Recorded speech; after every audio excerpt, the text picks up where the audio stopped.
Hello friends, learning के नए अंदाज में आपका स्वागत है। आज की इस वीडियो में हम डिस्कस करेंगे थर्मोडायनेमिक्स के 25 ऑब्जेक्टिव टाइप क्वेश्चंस को। तो चलिए स्टार्ट करते हैं।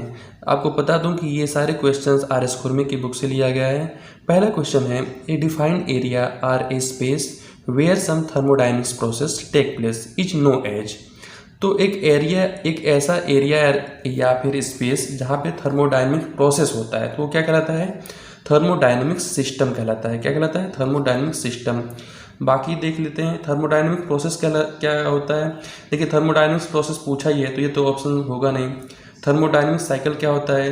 थर्मोडायनेमिक साइकिल में एक ऐसा प्रोसेस जो कि प्रोसेस होने के बाद, जैसे मान लीजिए यहाँ से कोई प्रोसेस हुआ, एक उस पर प्रोसेस हुआ, सेकंड हुआ, फिर वापस प्री पोजीशन पर जाता है, यानी साइकिल टर्म में काम करता है, तो वो होता है थर्मोडायनेमिक साइकिल। थर्मोडायनेमिक्स लॉ के बारे में आपको पता होगा, first law, second law, third law, zero law वगैरह होता है, तो ये तो होगा नहीं। तो ये ऑप्शन सही होगा, थर्मोडायनेमिक सिस्टम। ठीक है, एक एरिया या फिर स्पेस जहाँ पे थर्मोडायनेमिक्स प्रोसेस होता है वो थर्मोडायनेमिक सिस्टम कहलाता है। सेकेंड क्वेश्चन है, a close system is one in which heat and work cross the boundary of the system.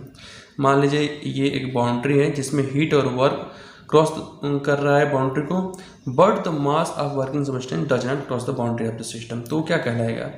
देखिए, आप लोगों को पता होगा कि जो सिस्टम होता है, बाउंड्री के अंदर जो तीन सिस्टम होते हैं, एक होता है ओपन सिस्टम, एक होता है क्लोज और तीसरा होता है आइसोलेटेड। तो ओपन सिस्टम में क्या होता है? दो ही चीज़ होती है, हीट और मास। हीट या फिर ये वर्क भी कर सकते हैं, क्योंकि हीट और वर्क म्यूचुअली कन्वर्टेबल होती हैं। तो हीट और मास दोनों अगर क्रॉस कर देगा बाउंड्री को तो वो हो गया ओपन सिस्टम। पता, ये नाम से पता चल जाएगा, ओपन मतलब खुला हुआ, यानी हीट और mass cross the boundary of the system, वो कहलाएगा ओपन सिस्टम। क्लोज सिस्टम क्या कहलाएगा? Mass can not cross the boundary of the system but heat and work cross the boundary of the system, तो वो कहलाएगा close system. और isolated system में ये दोनों, यानी heat and work and mass, ये तीनों जो है बाउंड्री को क्रॉस नहीं कर पाएगा। तो यहाँ पे क्या बोल रहा है? Cross system, close system is in which heat and work cross the boundary of the system but mass can not. तो ये बिल्कुल सही है, मास can not and does not cross the boundary of the system, तो ये बिल्कुल सही हो जाएगा। तीसरा क्वेश्चन है, in open system is one way in which. Open system मैंने क्या बताया? जिसमें दोनों, यानी हीट एंड वर्क एंड मास, ठीक है, cross the boundary of the system. तो यहाँ पे देखिए ऑप्शन में पढ़ते हैं, heat and work cross the boundary of the system but the mass of the working substance does not. तो ये तो होगा नहीं, तो क्लोज सिस्टम कहलाएगा। Mass of the working substance cross the boundary of the system but heat and work does not cross, तो ये भी गलत है। तीसरा है, both heat and work as well as mass, ठीक है, heat and work as well as mass the working substance cross the boundary of system, यानी ओपन है, खुला हुआ है, जो भी आता है सब क्रॉस करके चला जाता है। आप ऐसे शॉर्ट टर्म में याद कर सकते हो। ओपन सिस्टम मतलब कोई भी आएगा, हीट वर्क मास क्रॉस करके चला जाएगा बाउंड्री को, ओपन कहलाएगा। मास में आधा, यानी मास जो है can not cross the boundary of the system but heat and work cross the boundary of the system, तो वो हो जाएगा क्लोज सिस्टम। और आइसोलेटेड में क्या होता है? Neither heat and work nor the mass, heat and work ना ही mass, working substance cross the boundary of the system, ठीक है, इसमें से कोई भी बाउंड्री को क्रॉस नहीं कर पाएगा। चौथा क्वेश्चन है, in an isolated system neither the heat and work, अभी मैंने बताया neither heat and work nor the mass of the working substance cross the boundary of the system, बिल्कुल सही है। नेक्स्ट क्वेश्चन है, in an extensive property of a thermodynamic system. Extensive property of the thermodynamic system में क्या होता है? Extensive heat is transferred, बिल्कुल गलत। एक्सटेंसिव एनर्जी इज यूटिलाइज, ये भी नहीं है। एक्सटेंसिव वर्क इज डन, ये भी नहीं है। नन ऑफ दीज, ये वाला ऑप्शन सही होगा। अब क्या होता है इंटेंसिव प्रॉपर्टी, एक्सटेंसिव प्रॉपर्टी, आगे वाले क्वेश्चन में पता चल जाएगा। The thermodynamic property of a system is said to be an intensive property whose value, ठीक है, हुज इज वैल्यू, मान लो ये इंटेंसिव प्रॉपर्टी, इसकी value for the entire system, ठीक है, छोटे छोटे जो सिस्टम है इंटायर सिस्टम के इक्वल होगा या फिर नॉट इक्वल होगा। सिस्टम, फिर यहाँ पे इक्वल या फिर नॉट इक्वल, नेक्स्ट क्या लिखा है, the sum of the value of the sum of the value, ये सबको वैल्यू को जोड़ दो, of the individual part of the system, ठीक है, छोटे छोटे को जोड़ के इसकी वैल्यू और इसकी वैल्यू, ठीक है, क्या इन दोनों की वैल्यू के इक्वल होगा, तो वो नहीं होगा, ठीक है, इज नॉट एक्स, ये इंटेंसिव प्रॉपर्टी में, ठीक है, इंटेंसिव प्रॉपर्टी में इक्वल नहीं होगा, ठीक है, वही इंटेंसिव प्रॉपर्टी में इक्वल होगा, ठीक है, यानी एक्सटेंसिव प्रॉपर्टी क्या होगा, एक्सटेंसिव प्रॉपर्टी में जैसे नीचे वाला एक्सटेंसिव प्रॉपर्टी में क्या होगा, एक्सटेंसिव प्रॉपर्टी में जो इसकी वैल्यू रहेगी वो बाकी छोटे छोटे इंडिविजुअल पार्ट्स की जो वैल्यू का जो मतलब इसका जो योग होगा उसकी वैल्यू इसकी इक्वल होगी, तो वो होगी एक्सटेंसिव। एक्सटेंसिव मतलब आप समझ सकते हो, इंटेंसिव मीन्स अंदर, एक्सटेंसिव मीन्स बाहर, तो इंटेंसिव में क्या होगा, नॉट इक्वल, एक्सटेंसिव में इक्वल, तो ये इसमें क्या होगा, नॉट इक्वल, इंटेंसिव में not equal to the entire system of the entire part of the system. सातवां क्वेश्चन है, the property of a system whose value for the entire system is equal to the sum of the value of individual part of the system, तो क्या कहला जाएगा, equal होगा तो extensive, तो बिल्कुल सही है, यस यस होगा। नेक्स्ट क्वेश्चन है, which of the following is the extensive property of the thermodynamic system. Extensive property यानी ये वाला, तो देखिए इसमें एग्जांपल में देख लेते हैं, डेंसिटी, घनत्व क्या होता है, द्रव्यमान बटा आयतन, यानी द्रव्यमान बटा आयतन मतलब क्या, उसमें कोई मान लीजिए कोई डेंसिटी है, कोई किसी चीज़ का कोई वस्तु का डेंसिटी है, तो उसके हर एक इंडिविजुअल पार्ट का जो सम होगा वो सबके इक्वल ही होगा डेंसिटी, तो ये क्या होगा, ये तो हो गया इंटेंसिव प्रॉपर्टी। टेम्परेचर भी इंटेंसिव प्रॉपर्टी, प्रेशर भी इंटेंसिव प्रॉपर्टी, क्योंकि प्रेशर हर एक पॉइंट, मान लीजिए ये एक वो है मीन्स बलून है, उसमें हर एक पॉइंट पे जो प्रेशर रहेगा वो सब पे समान प्रेशर रहेगा, यानी सब बॉल पे, पूरे बॉल पे जो प्रेशर रहेगा वो equal to individual part of the sum of the individual part of the system के इक्वल होगा, तो ये भी प्रेशर जो होगा ये भी इंटेंसिव होगा। एक्सटेंसिव पूछा है तो वॉल्यूम होगा, ठीक है, volume extensive property. Next question है, which of the following is an intensive property of the thermodynamic system. Intensive पूछा है, ठीक है, तो इंटेंसिव में क्या होगा, टेम्परेचर, ठीक है, वॉल्यूम नहीं होगा, क्योंकि वॉल्यूम, अब इसकी वैल्यू जो होगी, मान लीजिए वो कोई वॉल्यूम है, इसकी वैल्यू और इसमें छोटे छोटे पार्ट की वैल्यू क्या ये इक्वल होगी, नहीं होगी, तो ये हो गया आपका, ये वॉल्यूम हो गया। इंटेंसिव प्रॉपर्टी पूछा है तो टेम्परेचर, बाकी मास भी एक्सटेंसिव प्रॉपर्टी है और एनर्जी भी एक्सटेंसिव प्रॉपर्टी है। नेक्स्ट क्वेश्चन है, the specific volume of a system is an. Specific volume, specific के बारे में बोल रहा है, volume per unit mass, specific volume मतलब वॉल्यूम बराबर क्या होता है, volume per unit mass, per unit की बात कर रहा है, तो वो क्या होगा, इंटेंसिव प्रॉपर्टी, क्या होगा, इंटेंसिव प्रॉपर्टी। नेक्स्ट क्वेश्चन है, the absolute zero temperature is taken as. Absolute zero temperature कितना होता है, -273 डिग्री सेल्सियस, 273 डिग्री सेल्सियस, तो कितना होता है, -273 डिग्री सेल्सियस, यानी एब्सोल्यूट जीरो टेम्परेचर, यानी इससे ज़्यादा ठंडा हो ही नहीं सकता, इससे ज़्यादा कम, मतलब इससे कम टेम्परेचर हो ही नहीं सकता, उसी को बोलते हैं absolute zero temperature. Next question है, which of the following is correct.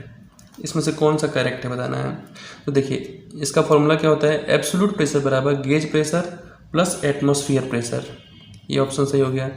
Next question है, the standard value of atmosphere pressure taken at sea level is. तो एटमॉस्फेयर प्रेशर सी लेवल पे कितना होता है, 1.013 बार। बार में नॉर्मली हम लोग क्या करते हैं, एटमॉस्फेयर प्रेशर कितना है, 1 बार, एग्जैक्ट बोला जाए तो 1.013 बार होता है, और एच जी के फॉर्म में 760 mm ऑफ एच जी, और न्यूटन पर मीटर स्क्वायर के फॉर्म में 1013 इंटू 10⁻² न्यूटन पर मीटर स्क्वायर, या फिर इसको ऐसे भी लिख सकते हैं, या दशमलव बढ़ा दीजिए 1.013 इंटू 10⁵ न्यूटन पर मीटर स्क्वायर, ऐसे भी आ सकता है, तो वो भी सही होगा। ऑल ऑफ दीज, यानी तीनों सही है, यानी ऑल ऑफ दीज वाला ऑप्शन सही होगा। नेक्स्ट क्वेश्चन है, the value of 1 bar is equal to 2, यानी 1 बार यानी 1 atmosphere pressure is equal to कितना होता है, मैंने क्या बताया, 1 के फॉर्म में है 1 × 10⁵ या 2 है। अब दशमलव यहाँ पे बढ़ाते जाइए, 1 के पास में लाइए तो कितना हो जाएगा, 3 घातीय हो गया, 2 घातीय हो गया, यानी 5 घात, यानी 1 × 10⁵ Nm/m²। नेक्स्ट क्वेश्चन है the value of 1 mm of Hg is, value of 1 mm of Hg कितना होगा, 133.3 Nm/m²। ठीक है, ये वाला ऑप्शन सही होगा। 16 नंबर का क्वेश्चन क्या है, the reading of pressure gauge fitted on a vessel is 25 bar, the atmosphere pressure is 1.03 bar, the value of G is 9.81 m/s², the absolute pressure in a vessel. ठीक है, absolute pressure पूछा है तो absolute pressure का formula क्या होता है, gauge pressure plus atmosphere pressure. तो एटमॉस्फेयर प्रेशर यहाँ पे दिया हुआ है, गेज प्रेशर यहाँ पे दिया हुआ है। ठीक है, प्रेशर गेज यहाँ दिया हुआ है तो जोड़ दीजिए, एब्सोल्यूट प्रेशर पता चल जाएगा। तो 25 और 1 26.03, इस कौन सा है, ये वाला ऑप्शन सही हो जाएगा। नेक्स्ट क्वेश्चन है the condition of a temperature and pressure at 0 degree Celsius and 760 mm of Hg pressure आज टर्म एट, क्या कहलाएगा, 0 डिग्री सेल्सियस है, 760 mm ऑफ Hg यानी 1 बार का प्रेशर है, तो ये क्या कहलाएगा, ये नॉर्मल टेम्परेचर एंड प्रेशर है। क्या है, normal temperature and pressure. Next question है the unit of energy in SI unit, energy का SI यूनिट क्या होता है, जूल होता है। ये तो बहुत सिंपल क्वेश्चन है। The unit of power in SI unit is kilowatt, the unit of power, power का जो SI यूनिट होता है वो क्या होता है, किलोवाट होता है। बिल्कुल सही, पावर में क्या होता है, वाट, शक्ति, शक्ति का मतलब क्या होता है, वाट होता है, ये सही होगा। नेक्स्ट क्वेश्चन है 1 kilowatt is equal to, 1 kilowatt is equal to कितना होता है, देखिए किलो का मतलब अगर हम इसको वाट में कन्वर्ट करें तो 1000 वाट, तो 1 किलोवाट इज इक्वल टू कितना हो जाएगा, यहाँ पे Nm/s के फॉर्म में है। तो देखिए वाट मतलब क्या, वाट किसका है, शक्ति बता रहा है, शक्ति का मात्रा कितना होता है, शक्ति बराबर कार्य बटा समय, कार्य को क्या लिखते हैं, Nm। पहले तो इसका सिंबल देखिए, मतलब इसका जो यूनिट है Nm/s, ये होगा या फिर ये होगा, किलोवाट यानी 1000, तो 1000 ये वाला हुआ 1000 Nm/s। ठीक है, किलोवाट यानी शक्ति का मात्रक है, शक्ति का मात्रक इसके फॉर्म में शक्ति बराबर कार्य बटा समय, कार्य के लिए Nm हो गया, अब बटा समय के लिए सेकंड हो गया। 1 joule is equal to, 1 joule यानी कार्य, कार्य क्या होता है, कार्य बराबर बल गुणे विस्थापन, बल का मात्रक होता है न्यूटन और विस्थापन का मतलब मीटर, यानी Nm होगा। ये तो होगा नहीं, ये तो होगा नहीं, यूनिट ये भी ये हो सकता है। तो 1 जूल बोला है, 1 जूल बराबर 1 Nm। अगर 1000 जूल बोलता तो 1 किलो Nm कहलाता है। नेक्स्ट क्वेश्चन है specific heat of water, specific heat of water, ये बहुत इंपॉर्टेंट क्वेश्चन है, हमेशा एग्जाम में आते हैं। स्पेसिफिक हीट ऑफ वाटर अगर बात की जाए तो 4.187, 4.18 ज़्यादा लिखा रहता है, ज़्यादा एक्यूरेट के लिए 4.187 लिख सकते हैं, तो इसको याद कर लीजिए। Specific heat of water 4.187, water का स्पेसिफिक हीट कितना होता है, 4.187। नेक्स्ट क्वेश्चन है the numerical value of a thermal capacity and the water equivalent of the substance are the same, numerical value of thermal capacity and the water equivalent to the substance are the same, बिल्कुल सही है। Heat and mechanical energy are mutually convertible, heat and mechanical energy are mutually convertible, the statement was stabilised bye, किसके द्वारा किया गया था, ये joule के द्वारा बोला गया कि हीट एंड जो मैकेनिकल एनर्जीज होती हैं वो क्या होती हैं, कन्वर्टेबल होती है, यानी हम किसी चीज़ को हीट करेंगे करके उससे हम एनर्जी जनरेट कर सकते हैं। जैसे कि हम लोग वाटर को गर्म करते हैं, हीट करते हैं तो स्टीम बनता है, स्टीम से क्या होता है, टरबाइन चलाया जाता है, मैकेनिकल एनर्जी पैदा की जाती है, तो ये म्यूचुअली कन्वर्टेबल है, तो ये जूल ने बताया था, जूल ने स्टेटमेंट दिया था। नेक्स्ट क्वेश्चन है which of the following statement is correct, देखते हैं कौन सा करेक्ट है। Heat and work mutual are boundary phenomena, तो हीट और वर्क क्या है, बाउंड्री फेनोमेना, बिल्कुल सही है। Heat and work represent the energy crossing the boundary of the system, बिल्कुल सही है। The heat and work are path junction. Path junction भी है ये, पता है आपको, दो जंक्शन होते हैं, एक पाथ जंक्शन, एक पॉइंट जंक्शन। जब एक जगह से दूसरी जगह जाने के लिए बिल्कुल पाथ हो, रास्ता हो, तो वो पाथ जंक्शन कहलाता है। पॉइंट जंक्शन में क्या होगा, उसको एक मतलब इसको जगह पता नहीं है, जैसे इसको यहाँ से यहाँ तक जाना है तो ये इस तरह भी जा सकता है, मतलब एक रास्ता नहीं है इसको, तो ये पॉइंट जंक्शन कहलाएगा। मोटा मोटी आप ऐसे समझ सकते हैं। ऑल ऑफ दीज, यानी ये वाला ऑप्शन सब सही होगा।